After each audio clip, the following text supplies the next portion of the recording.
I've always had a passion for being around and learning about animals. When I was younger, going to zoos and animal parks was always a part of my life.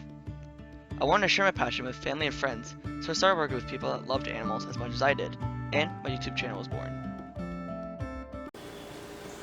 So today I'm here at the Endangered Wolf Center. I'm going to do some interviews about some wolves, and I hope you guys enjoy the videos I'm going to do.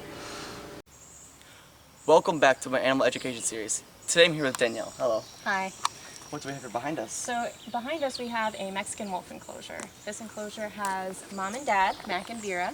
They're two yearlings from last year, Tulio and Maggie, and then their yearling from this, or their puppy from this year, Neshoba. Are these wolves part of the SSP? They are.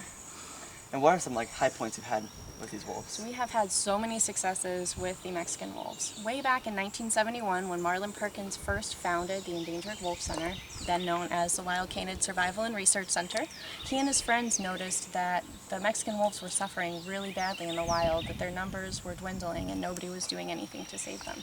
And so what they did was gather up all of the Mexican wolves remaining in the wild, of which there were 7, and brought them here to the Endangered Wolf Center. And that's where all of the Mexican wolves today can trace their roots back to. That's incredible that you guys have had such success with them. How many are in the wild now? As of last count, which was late last year, there are 113 in the wild. It's not a lot, but definitely better than 7. It is definitely better than 7. So what are some major accomplishments you've had with these wolves? So just in the last couple years, we have contributed to the wild population of wolves through something called a cross foster. And what we did last year is we took puppies that were born here at the Endangered Wolf Center and fostered them into a wild litter. And by doing that, we increase those wild genetics, and that helps increase the stability of the wild population. And you also explained something very unique, and it was the first time ever for these wolves. So the very first time this year, we had a successful frozen thawed semen artificial insemination. And what that is the genetics of Mexican wolves have been collected through semen collection for over 20 years, waiting for the science to catch up to that bank.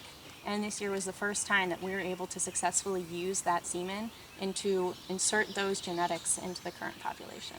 And does that broaden the genetics of these wolves? It certainly does. That's incredible. So where can you find these wolves now? The Mexican wolves are found in New Mexico, Arizona, and Mexico. And what do they usually eat out there?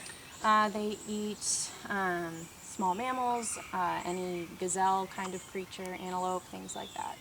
And what do you feed them here? Here at the Endangered Wolf Center, we feed them a specific exotic wild canine chow that we actually worked to produce with Missouri Purina Land O'Lakes a number of years ago. We also feed them deer carcasses, which are the best thing we can feed our animals. Is it most natural for them? Exactly.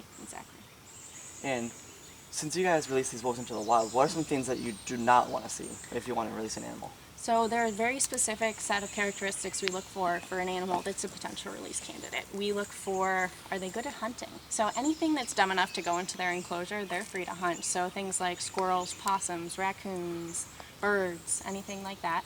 We look to see if they are good with the rest of their pack, if they understand the social dynamics of being a wolf. We look to see if they're a successful breeder, if they've had and raised a litter successfully. And we make sure that they like to stay away from people. And when we first came here, there was a wolf out, and he was very skeptical and very cautious of us, and marking their territory. Yep. That's a good sign? That is a very good sign. And there's one over there. Definitely checking us out. Yep, she knows we're here. She knows we're on the other side of the fence, but she's still very wary. She's being a very good wolf. So her name is Maggie, and she's checking us out. She's been a very good sister to her younger brother, Neshoba. And that's definitely a good sign you want to see. Very cautious, very wary of us. Exactly. So what do you guys do for enrichment for these animals? So that's an interesting question. We have 2 different kinds of animals here at the center. We have recovery species like our red wolves and our Mexican wolves, and we have non-recovery species like the Maine wolves you saw earlier. With our recovery species, we want to make sure that their enrichment is as naturalistic as possible. So we give them things like deer, we give them things like antlers or scents, things that they would find naturally in their environment in the wild.